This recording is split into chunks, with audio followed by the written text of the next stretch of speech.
You're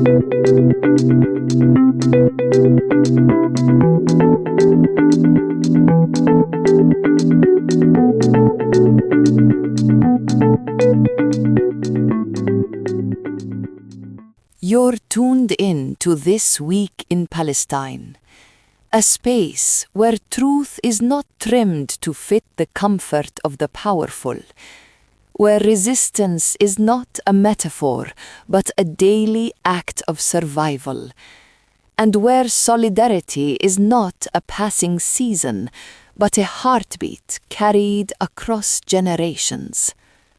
From the heart of occupation, voices rise, not alone, not as faint echoes swallowed by empire, but together, in harmony with movements around the world that insist on justice, dignity, and liberation for all.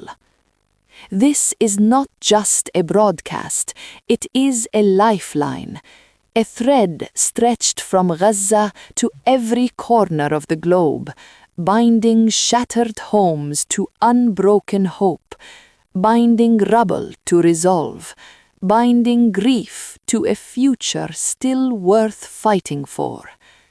It is a reminder that even in the deepest night, the flame of defiance refuses to die. Each week, we bring you reporting that refuses to hide behind euphemism, analysis that cuts through distortion, and reflections that center Palestinian life in all its depth, its struggle, its beauty, and its humanity.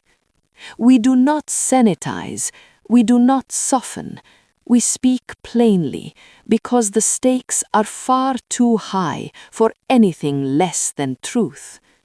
We trace the architecture of power, the policies that suffocate, the narratives that erase, the weapons that silence, and we follow their echoes across borders, from Ferguson to Jenin, from refugee camps to classrooms, from Gaza to the global conscience.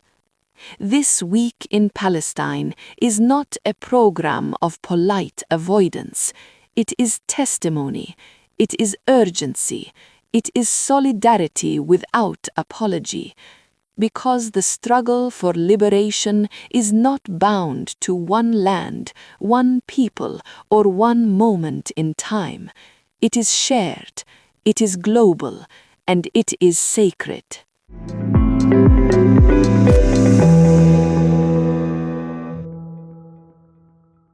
Before we begin, a necessary reminder. The views expressed in this hour belong to our hosts and guests. They do not necessarily reflect those of WZBC, Boston College, or its Board of Trustees. This is not a space for polite avoidance. This is not a space for softened language or sanitized sound bites.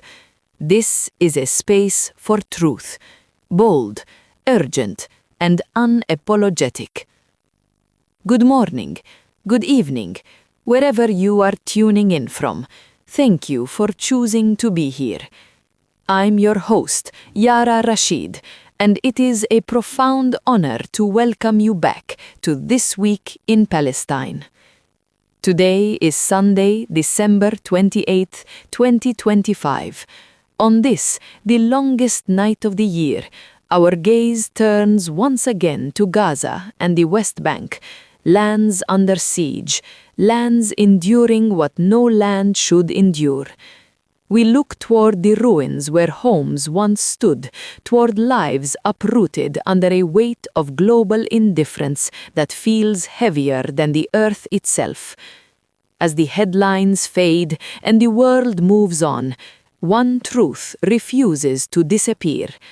Palestinians continue to resist, even now, even as the shadow of re-invasion stretches across the horizon. Let us be honest with ourselves. Peace was never the goal of the occupier. The goal has always been opportunity, the opportunity to erase, to uproot, to redraw history with bulldozers and bombs. And the world watches, some in silence, others in open complicity. So, we must ask, when will the world reckon with the cost of its silence? When will conscience finally outweigh convenience? How long must a people suffer before their lives are deemed sacred enough to matter? Stay with us as we strip away the silence, as we uplift the resilient, as we hold space for truth that refuses to be buried.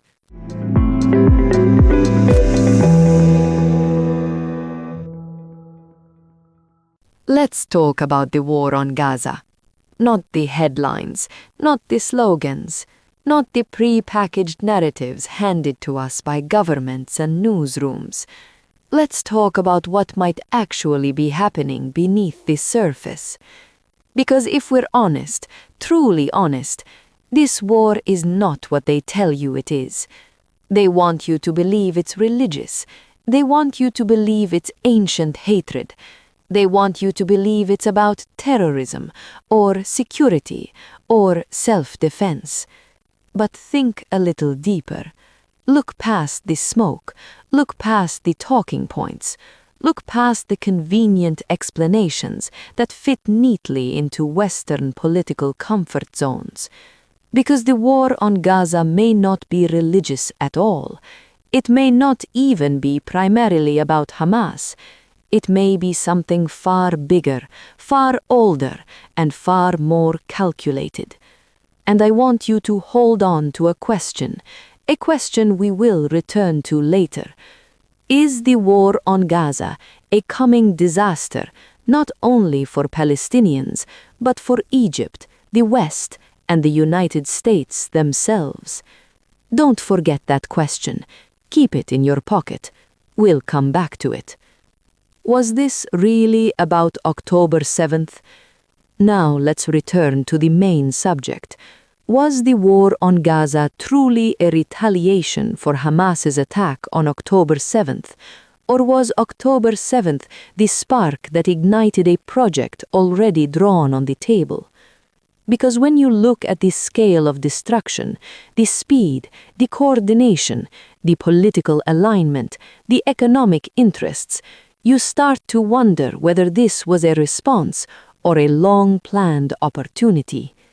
Ask yourself, how do you flatten an entire strip of land in weeks? How do you mobilize that much ammunition, that many brigades, that many political allies, that much diplomatic cover overnight? You don't. Not unless the blueprint was already there. Not unless the machinery was already humming, not unless the plan was waiting for its moment. So we must ask, was the war on Gaza a military retaliation, or was it a project to empty the land, to displace the population, to create a vacuum for something else?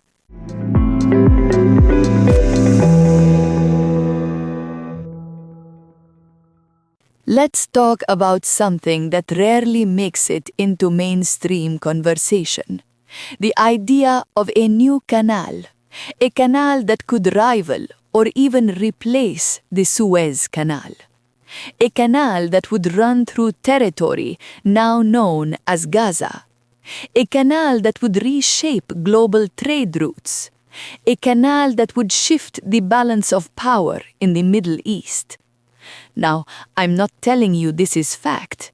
I'm telling you to think, to question, to look at the patterns of history. Because every major war in the Middle East, every invasion, every coup, every intervention has had a resource, a route, or a strategic choke point behind it. Oil, pipelines, shipping lanes, ports, trade corridors. So why would Gaza be any different? If a new canal were built, a canal bypassing Suez, who would benefit? Who would lose? Who would rise? Who would fall? And here's where the story gets interesting. Is Israel being used, or is Israel using others? We know Israel is protected by the West. We know the United States shields it diplomatically, militarily, financially. We know Europe follows suit.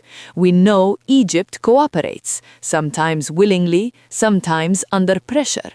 But what if this protection is not about Israel's survival? What if it's about something else entirely? What if Israel is being positioned not as a victim, not as a regional power, but as a node in a much larger global supply chain? Think about it.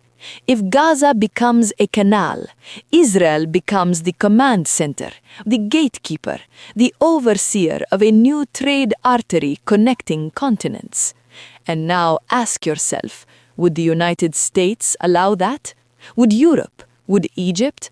Or, and here's the twist, would China and Russia benefit more? Let's zoom out. The United States is not getting along with Russia. It is not getting along with China. It is losing influence in Africa, in Latin America, in the Middle East. China is the manufacturing engine of the planet, whether we like it or not. Russia is locked in conflict with Europe, sanctioned, isolated, pushed into the arms of Beijing. And the Suez Canal? It is technically Egyptian, but strategically controlled by Western interests. It is a choke point the West relies on to maintain global dominance. So imagine, just imagine, a new canal emerging. A canal outside Western control. A canal that shifts trade routes away from Suez. A canal that gives China and Russia a new lifeline, a new corridor, a new advantage.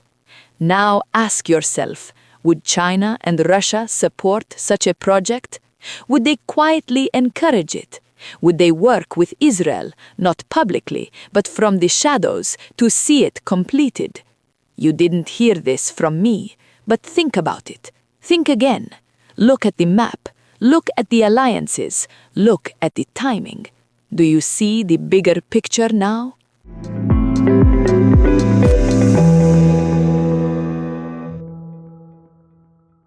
You are listening to This Week in Palestine, Truth and Justice Radio, WZBC, Boston College.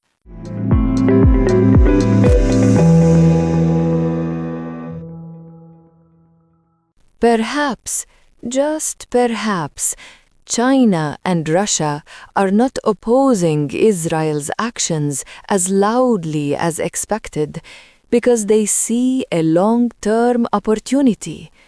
Perhaps they are waiting, watching, calculating. Perhaps they see a future where a new canal weakens Western hegemony, weakens American influence, weakens European control over global trade. Perhaps they see Israel not as a Western outpost, but as a temporary partner in a project that ultimately benefits them. And perhaps the West, in its arrogance, in its blindness, in its obsession with supporting Israel at all costs, is unknowingly participating in its own decline. Now, let's return to the question I asked you at the beginning. Is the war on Gaza a coming disaster not only for Palestinians, but for Egypt, the West, and the United States themselves? Because if the canal theory holds any truth, even a fraction, then the destruction of Gaza may not only be a crime against humanity, it may also be the beginning of a geopolitical shift that the West is not prepared for, a shift that could reshape global power, a shift that could empower China and Russia, a shift that could weaken the very nations that claim to be defending democracy and order. I'm not telling you what to believe. I'm telling you to think, to question, to look beyond the surface. Because wars are never only about what they claim to be. They are about land. They are about power. They are about roots, resources, and futures. And Gaza, small, besieged, devastated Gaza, may be sitting on a future that powerful nations are willing to destroy an entire people to control. Think about that. Sit with it. Let it unsettle you. Let it open your eyes.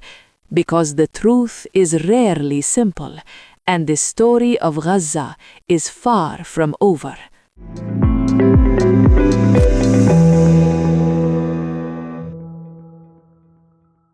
Now, let's turn our attention to something the world rarely discusses openly: the silence of global powers.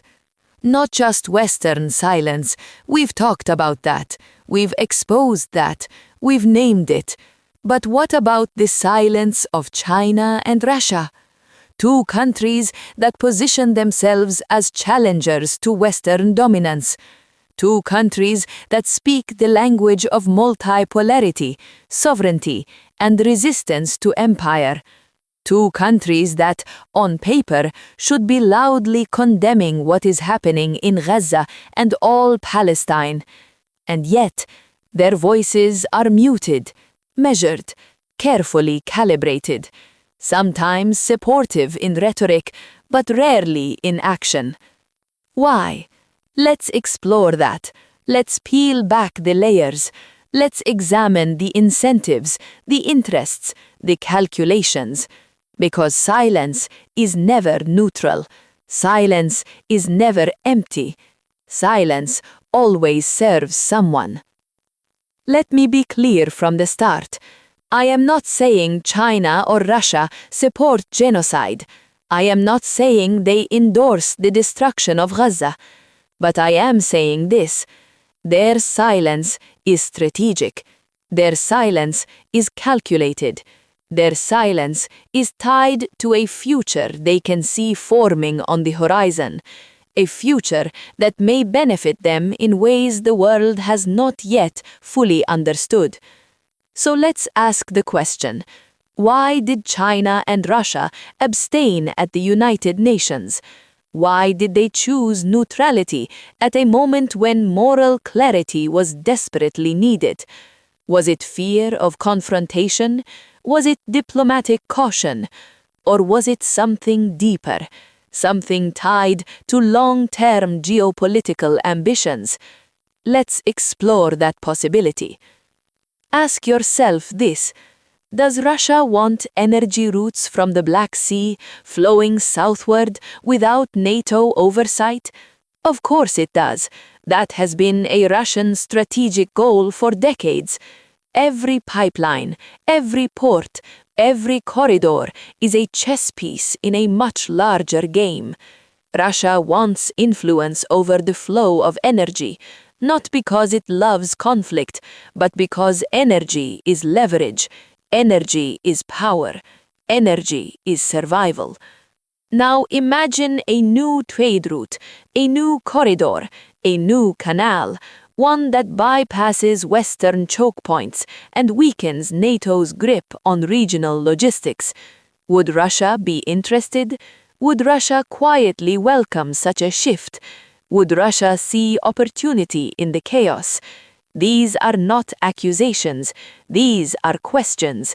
Questions that any serious analyst must ask when examining global silence.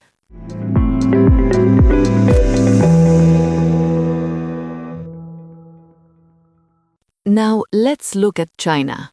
China is the manufacturing engine of the world. China lives and dies by trade routes, by ports, by corridors, by access to seas and markets. So ask yourself, would China want a path to the Mediterranean that is not controlled by the United States or Europe? Would China want a corridor to the Black Sea that bypasses Western regulation? Of course it would. That is the logic of the Belt and Road Initiative. That is the logic of every port China has built, from Sri Lanka to Djibouti to Greece. China plays the long game. China invests in futures, not moments. China sees opportunity where others see crisis. So when China remains quiet, not supportive, not condemning, just quiet, we must ask, what future is China preparing for? What map is China drawing behind closed doors? What corridors, what routes, what alliances are being imagined in the shadows? Now, here's where the story takes a turn. Because when we look at the global chessboard, it's easy to assume the big players are China and Russia. They are the giants. They are the challengers to Western power. They are the ones reshaping the world order. But what if, just what if, they are not the ones driving this moment? What if the real strategist, the real architect, the real player is Israel? Think about it. Israel is protected by the West, shielded by the United States, backed by Europe, enabled by Egypt. But what if Israel is not simply being protected? What if Israel is using that protection to advance a long-term project that benefits Israel first, and everyone else only as long as they are useful? What if Israel is positioning itself as the command center of a new trade corridor, a new canal, a new logistical empire?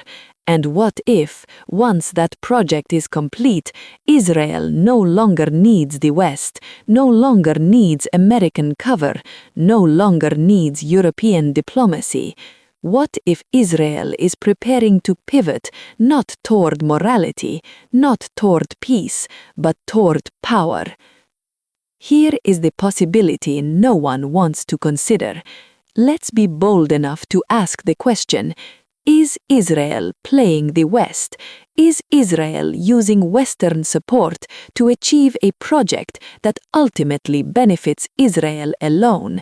And once that project is complete, once the land is cleared, once the corridor is secured, once the infrastructure is built, will Israel turn its back on the very nations that enabled it?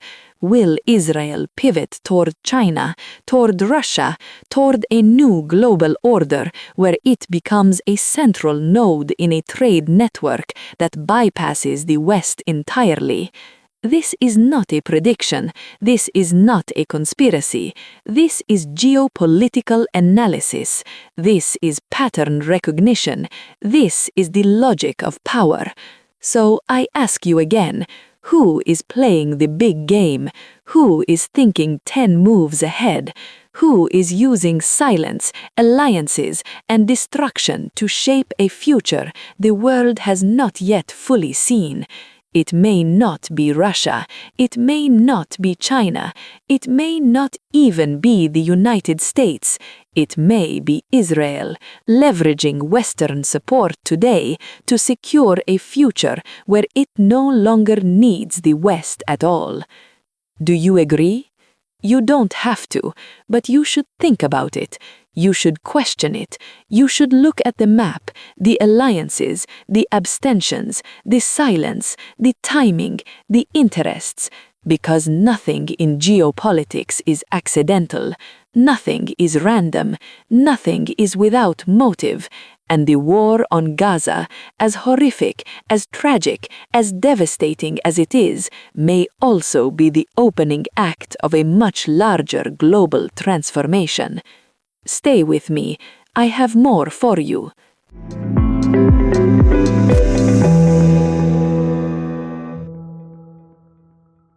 Now that we've explored the silence of China and Russia and the possibility that Israel may be positioning itself as the architect of a new regional order, let's take the next step.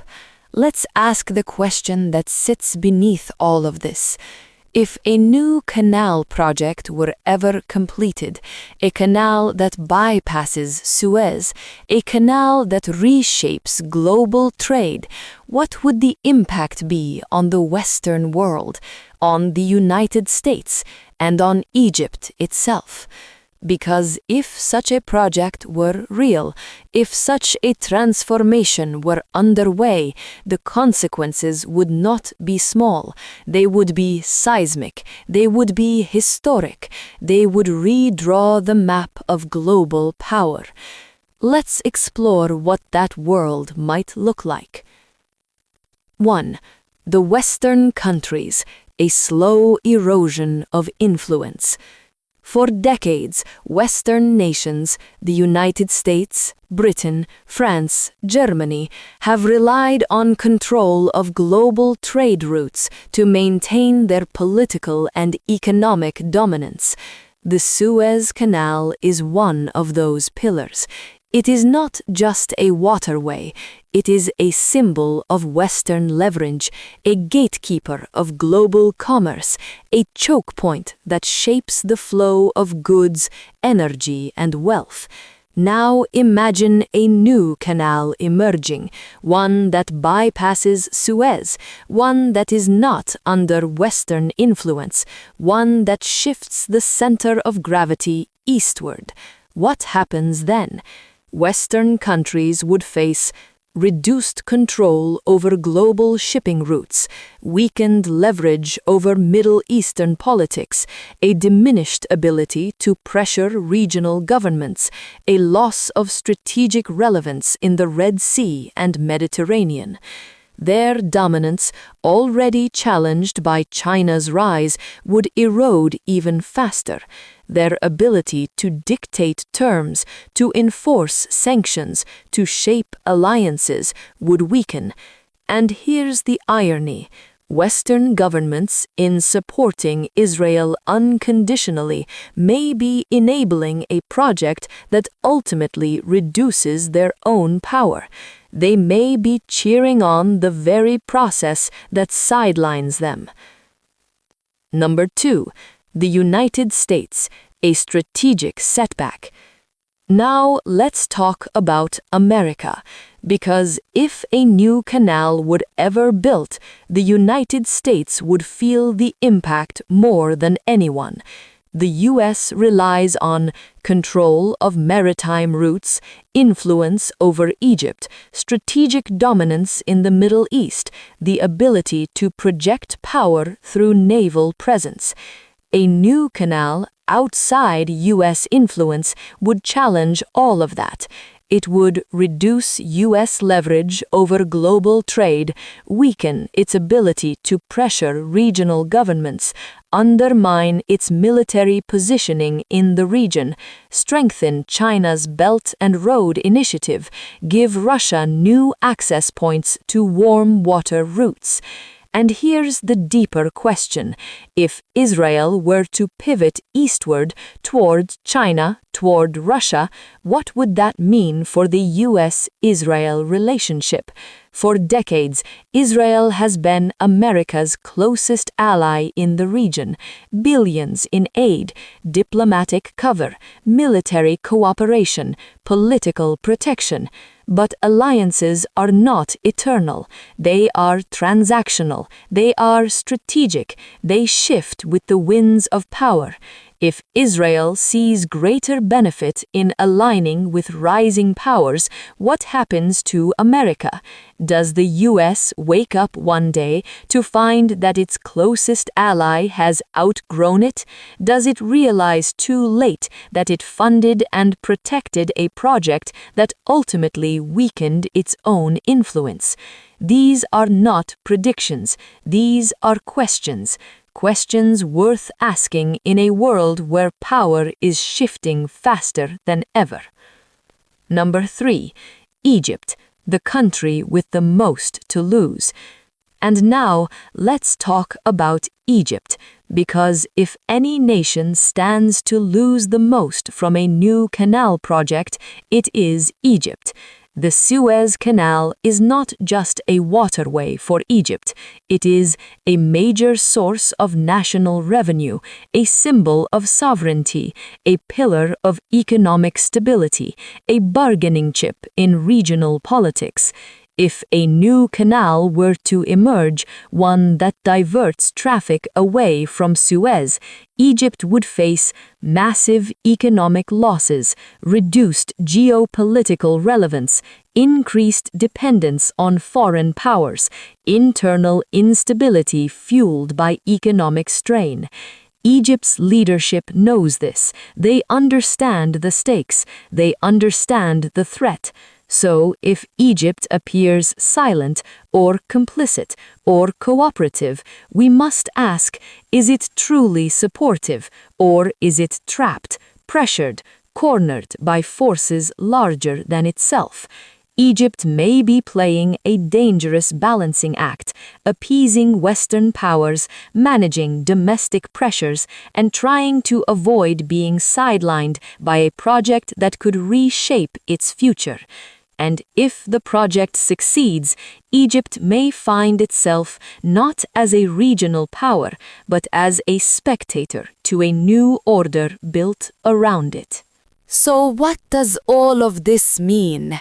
It means that if a new canal project were ever completed, if Gaza were transformed into a corridor of global trade, the consequences would ripple across the world. Western countries would lose influence, America would face a strategic setback, Egypt would face an existential economic threat, China and Russia would gain new leverage, and Israel, if this theory holds, would emerge as a central node in a new global supply chain. Again, this is not a claim of fact, this is not a prediction, this is a framework for thinking, a way to understand the deeper forces that may be shaping the silence, the alliances, the abstentions, and the destruction we are witnessing. Because wars are never only about what they claim to be. They are about power, they are about roots, they are about futures. And the war on Gaza, as horrific as it is, may also be the opening act of a much larger geopolitical transformation.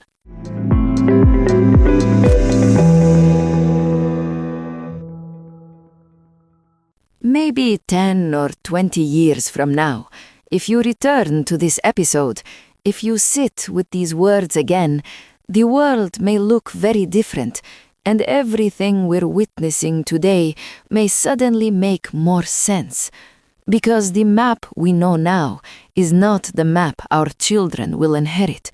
Borders shift, empires rise and fall, narratives collapse, and the powerful are not always the ones who remain powerful. Perhaps in that future there will be no Palestine on the map, not because the people disappeared, but because the world allowed their homeland to be erased. Perhaps there will be no Jewish state either, not because Jewish people vanished, but because the political project that claimed to speak for them could not survive the contradictions it created. Perhaps the idea of a third world will no longer exist because the global south will no longer be the world's periphery.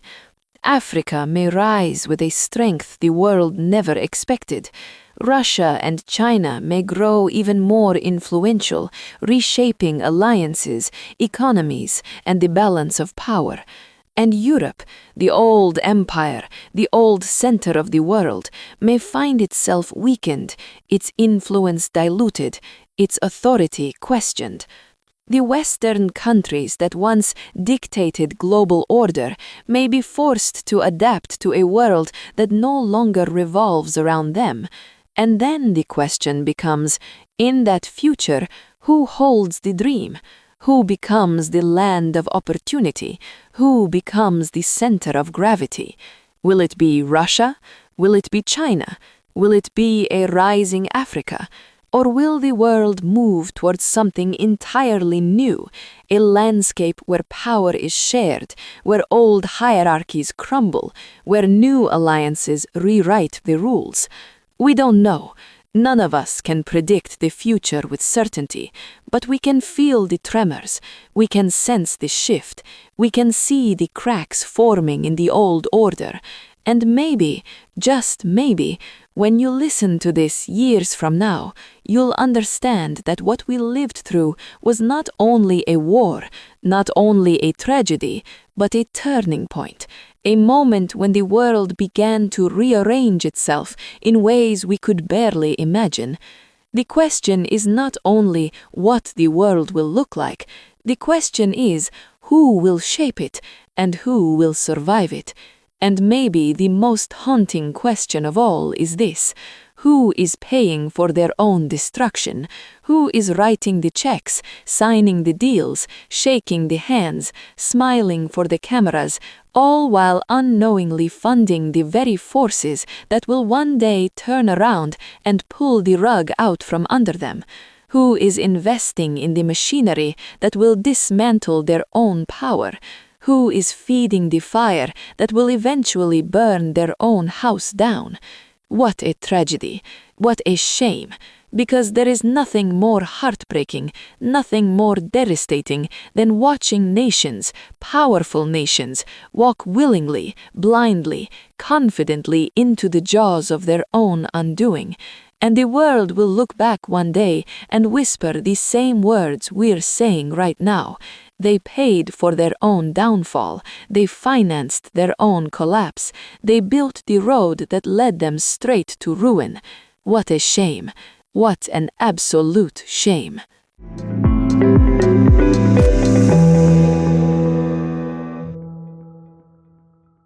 Now, let's turn back to the Palestinians. Let's turn back to Palestine. Not the abstract idea, not the political slogan, but the people, the families, the children, the elders, the communities who have lived on that land long before the world carved it into pieces. And we must ask a painful question: do they matter to anyone? Because if you look at how they are treated in their own homeland, on their own streets, under their own sky, you would think their humanity is negotiable, conditional, optional, something the world can acknowledge or ignore, depending on the political weather. Why are Palestinians not treated as equal human beings in the land where their ancestors are buried?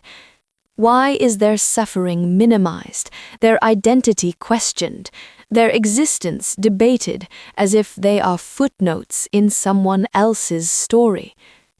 For many in power, Palestinians are not seen as a population. They are seen as an obstacle, an inconvenience standing in the way of future plans, future projects, future maps. And when a people are seen as an obstacle, the first step is always the same: dehumanize them, strip them of their voice, erase their history, reduce them to a problem to be managed instead of a people to be respected. This is why there is no two-state solution. This is why every UN resolution is ignored or vetoed. This is why we hear the repeated claim that there is no such thing as Palestine, even though the word appears in ancient texts, in historical records, in the Torah, in the Bible, in the memories of millions. This is why criticism of Israeli policy, even when it comes from human rights groups, from international courts, from global institutions, is brushed aside as noise. Because when a land is treated as a construction zone, the people living on it are treated as debris.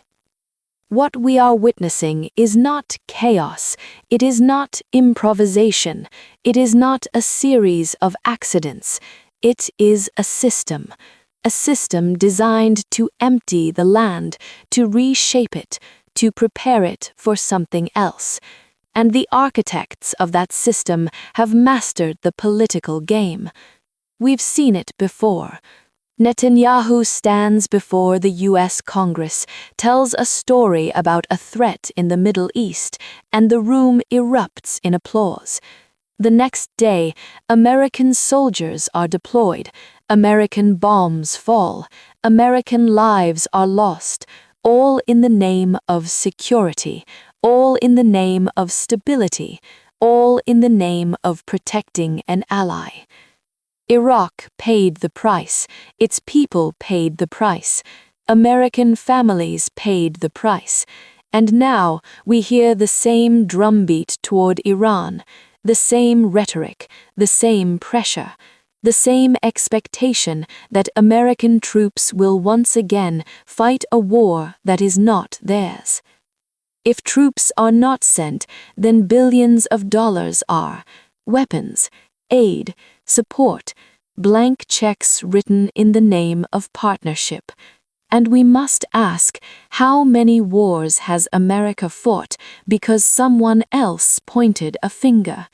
How many times has the United States been pulled into conflicts that served interests other than its own? Let's try to understand the ideology behind the policy. None of this makes sense unless you understand the ideology driving it, not a religion, not a people, an ideology, a political project called Zionism. Some oppose it but stay silent because they fear the consequences. Some remain neutral because they believe neutrality will benefit them later. Some support it because they see strategic advantage. Look at the global stage: China, Russia, regional powers, Western governments. Everyone is calculating, everyone is positioning, everyone is thinking about capital, trade routes, alliances, and the future balance of power. And in this world, democracy is not the guiding principle. Human rights are not the compass. Freedom is not the priority. Capital is. Influence is. Power is. Even our own governments, the ones that speak the language of liberty, the ones that claim to defend justice, are not immune. They may not understand the ideology at play, but they understand money, they understand lobbying, they understand political donations, they understand pressure. And when money speaks loudly enough, morality becomes a whisper. So what happens when the dust settles? What happens when the world changes and the balance of power shifts? What will history say about the governments that stayed silent, about the leaders who looked away, about the nations that traded their principles for political convenience? What will the future say when America finds itself weakened, when Europe finds itself sidelined, when other nations rise because they played the long game while the West played the short one? What will the future say when the United States, a country that once led the world, finds itself trailing behind because it invested in the wrong alliances, the wrong wars, the wrong priorities? What will the future say when the world looks back and sees that the great democracies failed to defend the very values they claimed to stand for? So we return to the Palestinians, to the people who have been treated as obstacles instead of human beings, to the people whose suffering has been minimized, ignored, politicized, and exploited. Do they matter? Yes, they matter because every human life matters. They matter because justice matters. They matter because history will not forget them, even if governments try to. and the entire world, will one day have to answer for what it allowed to happen on that small strip of land called Palestine.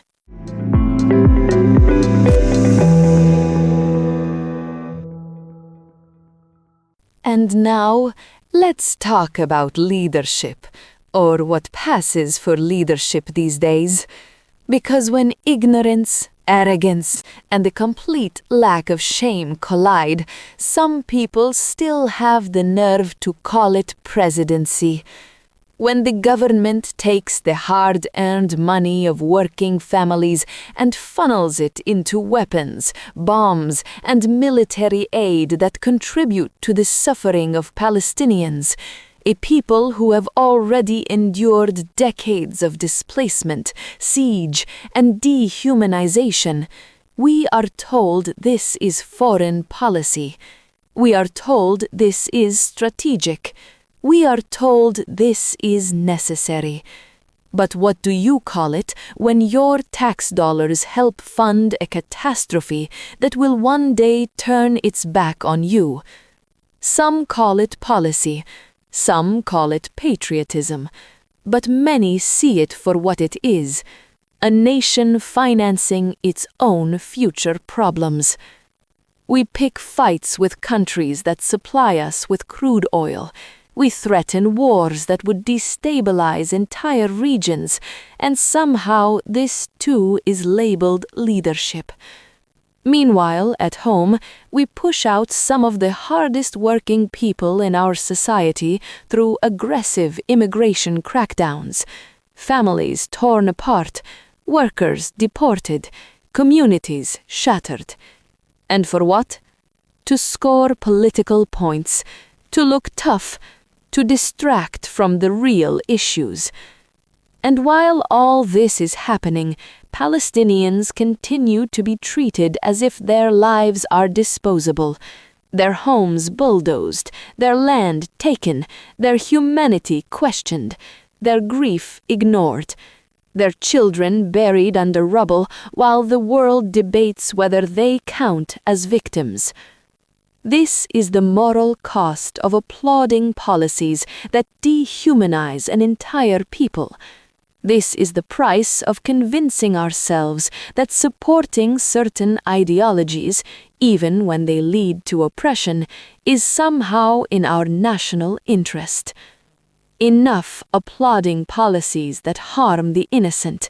Enough pretending that supporting the suffering of Palestinians is somehow the right path for us, because it won't be the politicians who pay the price.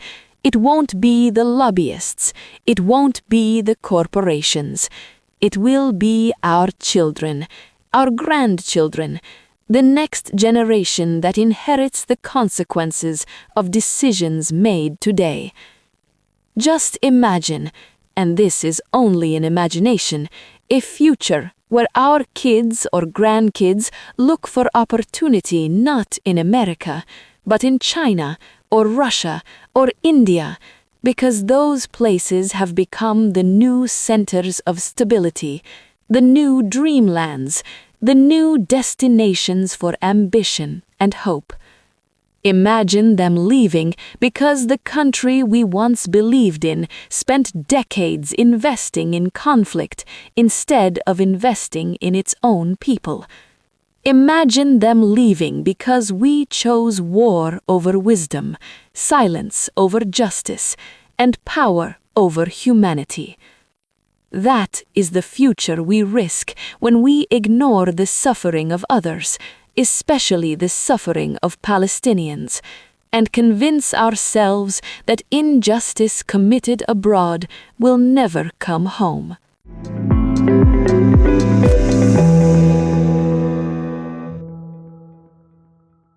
Before we close today's episode, I want to speak directly to those of you who still believe, deep down, that this could never happen to us here in America.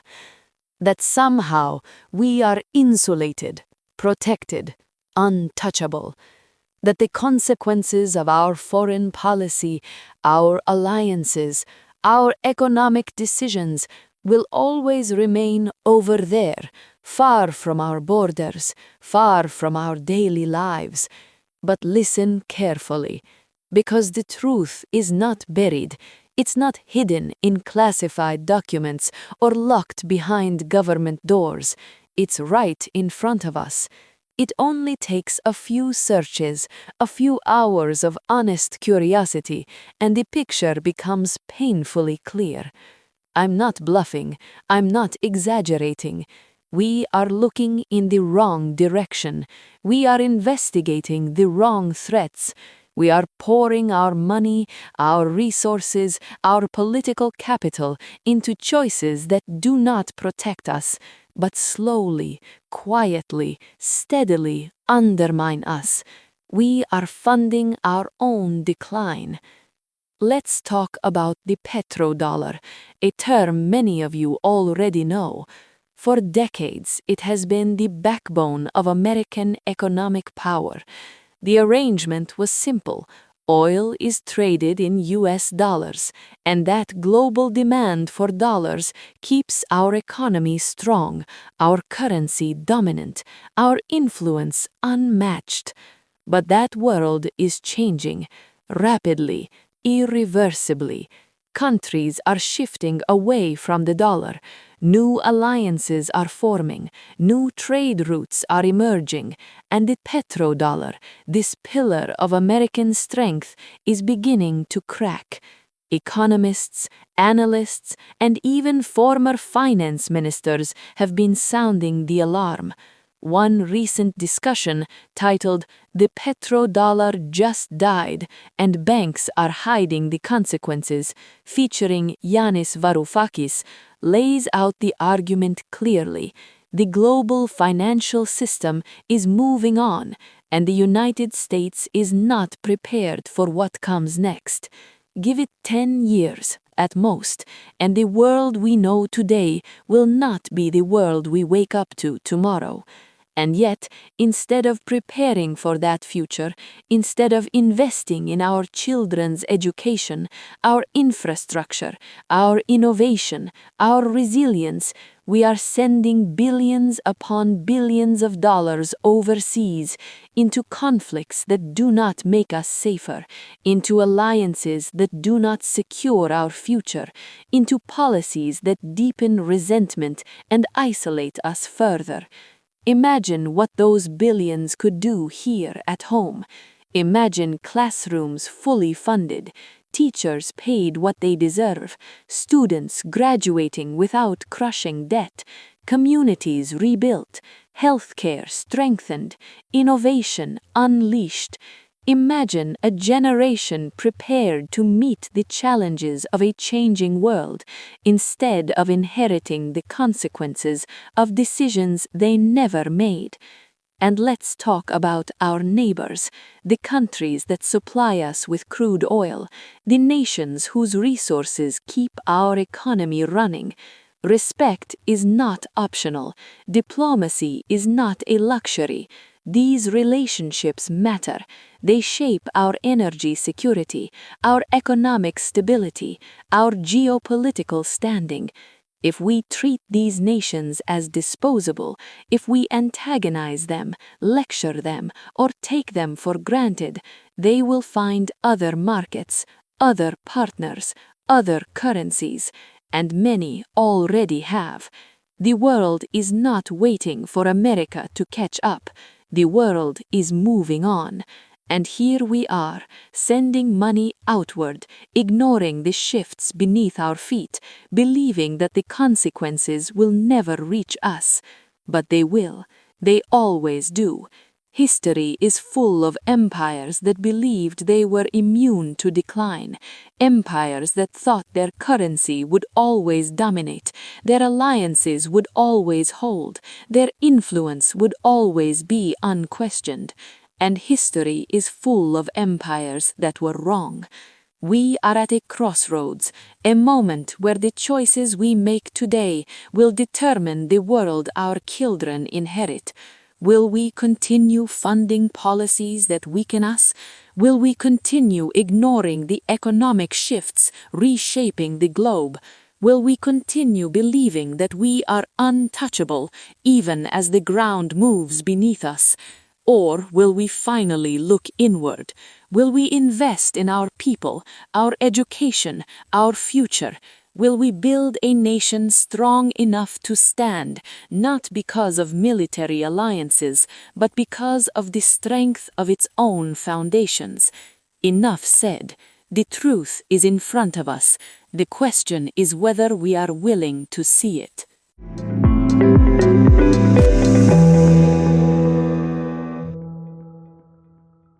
And with that, we come to the close of this week's episode. As always, stay curious, stay courageous, and keep asking the questions that unsettle power, disrupt silence, and illuminate the path toward justice. I'm Yara Rashid, your host and narrator.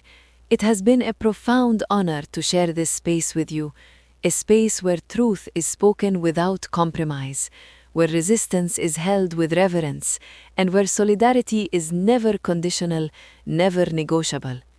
If you have reflections, questions, or if you feel called to step behind the mic as a future host, we welcome your voice. You can reach us anytime at twippodcasts@gmail.com. To our listeners, thank you. Thank you for your time, your trust, and your willingness to walk this difficult road with us. And to the brilliant team whose vision and dedication keep this platform alive, Bob Funk, Stanley Robinson, Stephen Lowe, Sophia Rose Woolman, Tahani Abu Musa, Dr. Rana Awad, Dr. Bethany Marks, Abby Masri, Juliet Salameh Olivier, Reynad Al-Ghul, and our editor Muhammad Al-Ghul. Your labor, your spirit, and your unwavering commitment are the heartbeat of this show. You remind us each week that storytelling is not merely a craft, it is resistance, it is care, it is collective memory. Until next time, keep walking toward truth, keep walking toward Palestine. This Week in Palestine is a production of Truth and Justice Radio, proudly broadcasting from WZBC Student Radio at Boston College. Thank you for being here. Thank you for listening. We'll return next week. Until then, take care. Stay steadfast. Free Palestine. Filistin Horra.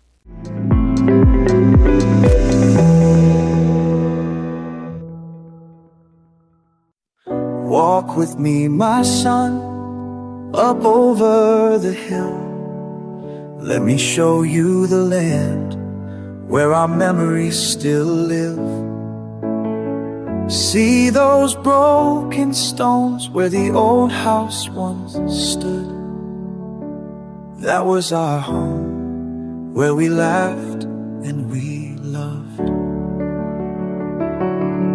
That big farm right there, with the olives so green, they stole it from us.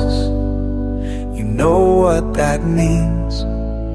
We harvested life from the roots of these trees. Now they're strangers' hands, taking all that we need. Look, son, that was our village. Now it's dust and it's pain. They came from the west with their guns and their chains. But remember these fields, remember our name. One day we'll return, I swear it again.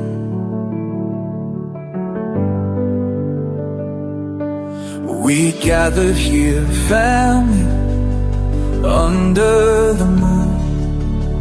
Stories and songs now all gone too soon. They burned every door, they tore every wall, but they'll never take what we carry in our souls. Teach the children the truth, let it live in their veins. This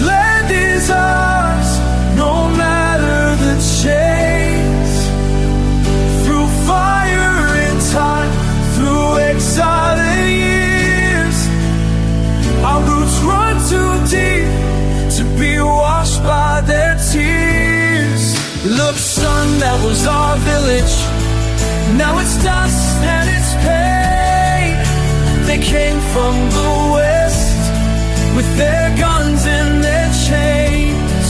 But remember, these fields will never one day we'll return. I swear it again. So walk with me, son, don't turn away. Hold this land in your heart every day. For as long as we breathe, the promise remains. We will return to our home again.